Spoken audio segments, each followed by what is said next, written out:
This is the story of Annie Cohen, later known as Annie Londonderry, but in reality, this is the story of the Gilded Age. Annie Londonderry Cohen was the first woman to bike around the world. This all started as a bet between two Boston men who thought a woman could not bike around the world. She was shockingly chosen even though she was an observant Jew and had not ridden a bike before. But it is believed she was chosen because it showed biking could work for any woman. During these adventures, she was able to do as many cool ads as she needed to make $5,000 as a part of the bet. She also got to meet many famous people of her time. In reality, she truly did not bike around the world. She did more boating than biking, and she did her fair share of fibbing, exaggeration, and embellishments.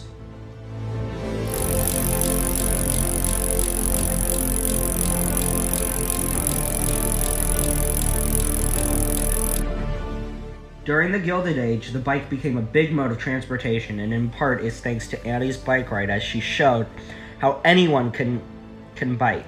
During the ride, she rode two of the leading brands, Columbia Bicycle and Sterling Cycle Works. With this, it helped the boom of biking become the main mode of transportation for many.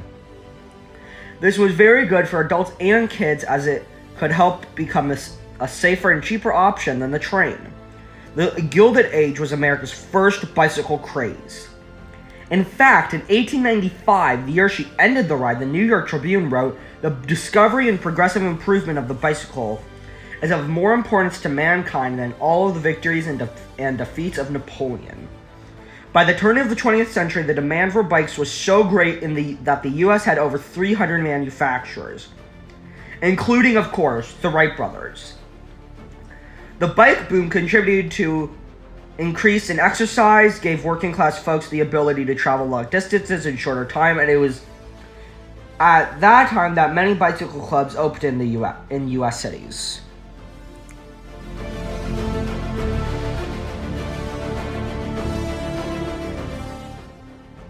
The reason for the tandem bike is because for a period of time, she rode on a tandem bike with a foreign government official.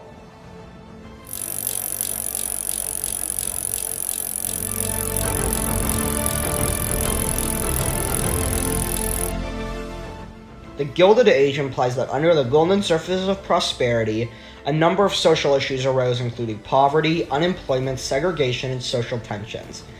As Annie was an observant Orthodox Jew and a woman, she had her fair share of marginalization. She was born in Latvia and as a kid moved to the Jewish section of Boston. Despite living in poverty, she was able to turn her life around as she was able to do many amazing things. She demonstrated that women have a new opportunity to improve their lives by using the now very popular machine, the bike. Her actions allowed people to see it does not matter if you are a woman, you are still able to wear men's clothes, which was not easily accepted at the time and will be discussed more in detail in Chapter 3. While she adopted the last name Londonderry for commercial reasons, it is in thought that she did it also to obscure her Jewish heritage.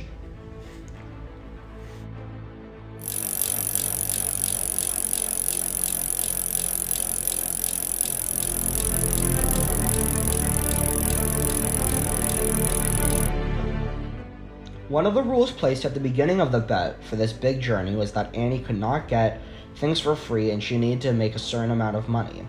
So she decided to become a walking ad, which allowed her to publicize the bike she rode and practically become the innovator of product placement, starting with the Londonderry water.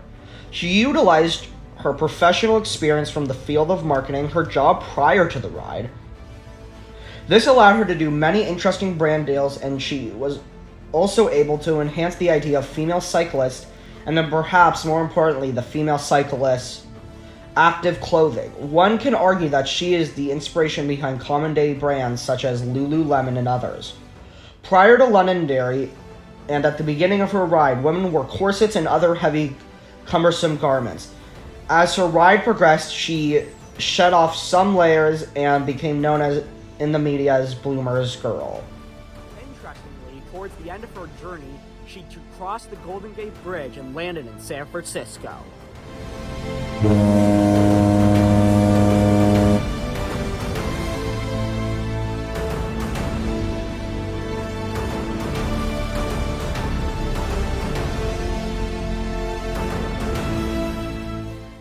If you want to learn more about Annie, check out the book Spin by Peter Schutlin. Until next time, I am continuing to ride.